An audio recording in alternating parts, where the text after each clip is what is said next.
అప్పుడే నేను దిగుతాను. నేను మధ్యలో వదిలేశాను, 5 సంవత్సరాలు వదిలేసి వెళ్ళిపోయినాక అప్పుడు అంత ముందాక ఎవరు వచ్చేవాళ్ళు కాదు.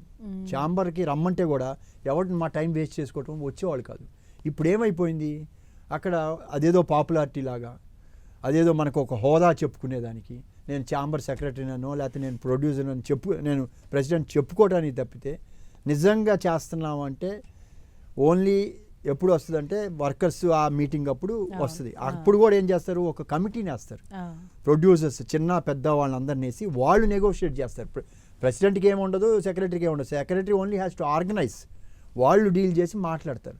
ఇద్దరి మధ్య 2 గ్రూపుల మధ్య వచ్చేటప్పుడు వాటిని సామరస్యంగా పరిష్కారానికే ఈ ఛాంబర్.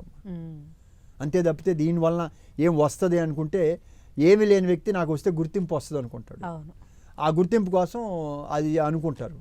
ఆడ ఏం చేస్తాం, అందరూ ఓకే అనుకుంటేనే చేయగలం, లేకపోతే చేయలేము. ఇప్పుడు పెద్దవాళ్ళు మాకు రేట్లు పెంచొద్దు అంటారు, పెంచాలి అంటారు వాళ్ళు. చిన్నవాళ్ళు పెంచితే మాకు అంటారు. ఇది ఎలా సామరస్యం చేస్తాం? అది ఆర్టీ చేయాలి తప్పితే ఇక్కడ వచ్చి దాన్ని అదేదో నెత్తి మీద మనకేదో టోపీ కాదు, మనకు అది ఒక ముళ్ళ కిరీటమే. ఫ్రాంక్లీ స్పీకింగ్, నిజంగా సిన్సియర్గా ఉండేవాళ్ళకి ఏం పట్టకుండా కబుర్లు ఆడేసి చెప్పేసి ఇవాళ ఉంటుంది, ఆ మరుసటి రోజు నుంచి మళ్ళీ అందరూ మామూలుగానే ఉంటారు, ఎవరు పట్టించుకోరు. నన్ను అడిగారు చాలామంది, ఎందుకండి మీరు తొందర పెడతారు, 5 నెలలే కదా, ఇంకొక 6 నెలలు అయిపోద్ది కదా అన్నారు. మరి ఎవరు అన్నాళ్ళలో వాళ్ళు ఇప్పుడు తిరుగుతున్నారు ఎమ్మటబడి. అంటే వాళ్ళకి ఏదో కావాలి అంతే, అంత తప్పితే ఆడేం లేదమ్మా. ఆర్గనైజేషన్ దాంట్లో అక్కడేమి బెనిఫిట్స్ కూడా లేవు.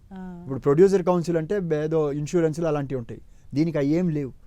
ఇప్పుడు ఎగ్జిబిటర్స్ వాళ్ళు ఆడ ఉంటారు, ఆంధ్ర నుంచి తెలంగాణని ఇద్దరు రావాలి, డిస్ట్రిబ్యూటర్లు వస్తారు, డిస్ట్రిబ్యూటర్లు ఒక్కో సినిమా పోతే వెళ్ళిపోతున్నారు, పాపం వాళ్ళు నష్టపోతున్నారు. ఈ మధ్యలో ఎన్ఆర్ఐని తీసుకొని ఆ డబ్బులు కట్టేదానికి వీటి కోసమే, ఈ పరిష్కారాల కోసమే ఉంటుందమ్మా ఛాంబర్. ఇది థ్యాంక్లెస్ జాబ్, బట్ ఊరికనే హైప్ చెప్పుకోవటం అంటే కనపడతా ఉంటుంది, జనం ఎక్కువ మంది ఉన్నారు కదా. అలాగే